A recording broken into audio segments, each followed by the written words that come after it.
So జనరల్‌గా ఏంటంటే sir ఇప్పుడు ప్రెజెంట్ చాలా మందికి ఏంటంటే రెస్పిరేటరీ సిస్టమ్స్ ఇలాంటి ప్రాబ్లమ్స్ అనేవి చాలా ఎక్కువగా ఉంటూ ఉన్నాయి. అంటే ఈ వైరస్‌లకి వీటికి బేసిక్‌గా ఏంటి అంటే చాలా కనెక్షన్ ఉంటూ ఉంటుంది కదా! యెస్. సో దాన్నసలు ఎలా మనల్ని మనం ప్రివెంట్ చేసుకోవాలి వాటి నుంచి? ఈ వైరల్ ఇన్ఫెక్షన్స్ ఎక్కువగా ఎందుకు రెస్పిరేటరీని ఎఫెక్ట్ చేస్తాయంటే డ్యామేజ్ యాహ్! వాటి యొక్క సైజ్ పరిణామం తక్కువగా ఉంటుంది. హ్మ్. Which can easily go till the lungs. హ్మ్. కొన్ని వైరస్‌లు కొద్దిగా పరిణామం ఎక్కువగా ఉంటుంది. సో, లంగ్స్ వరకు పోవు. హ్మ్. పై అప్పర్ రెస్పిరేటరీ ట్రాక్ట్స్ వరకే ఉంటాయి. హ్మ్. సో, ఆ డిఫరెన్స్ వల్లనే మనకు కొందరికి అప్పర్ రెస్పిరేటరీ ట్రాక్ట్ ఇన్ఫెక్షన్స్ అంటాం. కొందరికి లోవర్ రెస్పిరేటరీ ట్రాక్ట్ ఇన్ఫెక్షన్ అంటాం. అంటే హ్మ్. Pneumonia type.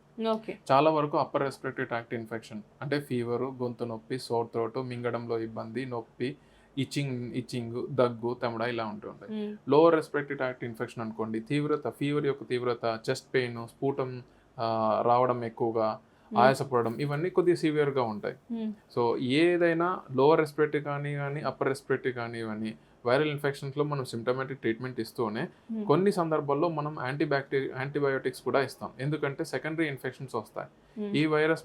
ఇలాంటి వైరస్ మన బాడీలోకి వెళ్ళి మన బాడీ యొక్క రోగనిరోధక శక్తి టెంపరరీగా తగ్గిస్తుంటుంది. హ్మ్. తద్వారా మనకి సింపుల్ ఇన్ఫెక్షన్స్ అంటే సింపుల్ బ్యాక్టీరియల్ ఇన్ఫెక్షన్స్ కూడా వస్తాయి కాబట్టి ఎన్విరాన్మెంట్ నుంచెల్లి మనం యాంటీబ్యాక్టీరియల్స్ ఇస్తాం.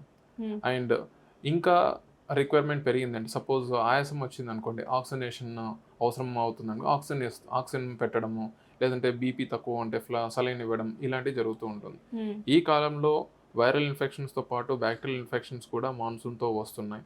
హ్మ్. బ్యాక్టీరియల్ ఇన్ఫెక్షన్స్‌కి అయితే యాంటీబయాటిక్స్ ఇచ్చేసి సింప్టమాటిక్ ట్రీట్మెంట్. హ్మ్. వైరల్ ఇన్ఫెక్షన్స్ మాత్రం కేవలం సింప్టమాటిక్ ట్రీట్మెంట్ ఇస్తూనే ఎలా ముందుకు వెళ్తున్నారు, సింప్టమ్స్ ఏమైనా పెరుగుతున్నాయా లేదా, అడిషనల్ సింప్టమ్స్ వస్తున్నాయా అనేది, హ్మ్. ప్లస్ గుడ్ ఎన్విరాన్మెంట్‌లో ఉండడం. ఓకే. అంటే వార్మ్ వాటర్ తీసుకోవడం, చల్లటి ప్రదేశాలకు వెళ్ళకపోవడం, లేకపోతే చల్లటి వస్తువులు తీసుకోకపోవడం, వాటర్ హ్మ్. లాంటిది, లేకపోతే చల్లటి వెదర్‌లో ఉన్న మాస్క్ పెట్టుకోవడం ఇలాంటిది.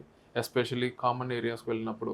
హ్మ్. ఎందుకంటే చాలా వరకు ఈ ఇన్ఫెక్షన్స్ అనేది ఒక మైల్డ్‌గా ఉంటాయి. హ్మ్. అంటే మనిషికి వచ్చినా తను తన రెగ్యులర్ పనులు చేసుకోగలుగుతారు. So, yes. తను ఆ ఇన్ఫెక్షన్‌ని ఎక్కడికెళ్ళినా స్ప్రెడ్ చేస్తూ ఉంటారు. హ్మ్. సో, ఇలాంటి టైంలో ఎక్కువ గ్రూప్‌లోకి వెళ్ళాలనుకుంటే మాస్క్ పెట్టుకోవడం బెటర్.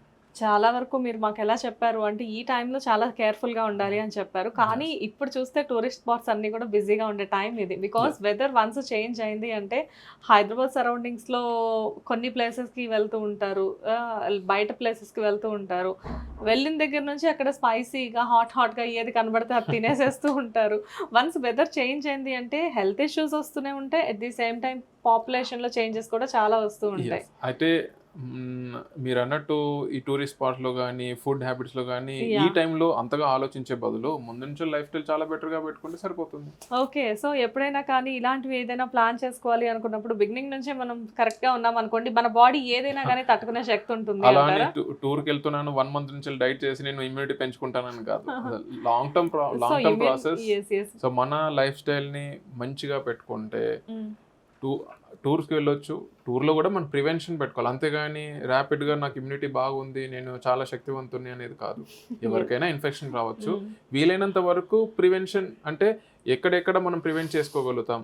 గ్రూప్‌కెళ్తున్నాం. మాస్క్ పెట్టుకోగలిగితే మాస్క్ పెట్టుకోవడం. యెస్. లేదు ఒక గ్రూప్‌లో ఆల్రెడీ తెలిసిన గ్రూప్‌లో ఒకళ్ళకి జలుబు ఉంది, లేకపోతే ఫీవర్ ఉంది. కొద్దిగా దూరం ఉండడం. ఇవి హ్మ్. చేసుకోవాలి తప్పిస్తే ర్యాండమ్‌గా తిరిగేసిన తర్వాత నాకు ఇమ్యూనిటీ ఉంది, నాకేం రాదు అనుకునేది అపోహపడదు.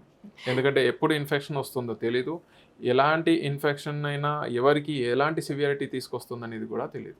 Super sir. Really wonderful information. యాక్చువల్‌గా ఈ సీజన్‌లో అంటే ఇప్పుడు ప్రెజెంట్ రైట్ నౌ ఎలాంటి ఇన్ఫర్మేషన్ కావాలో ఆ ఇన్ఫర్మేషన్ మొత్తం మీరు మాకిచ్చారు. Really thanks for your time. Thanks thank for you. Your valuable information. Thank thank you you. So much. Thank you ma'am.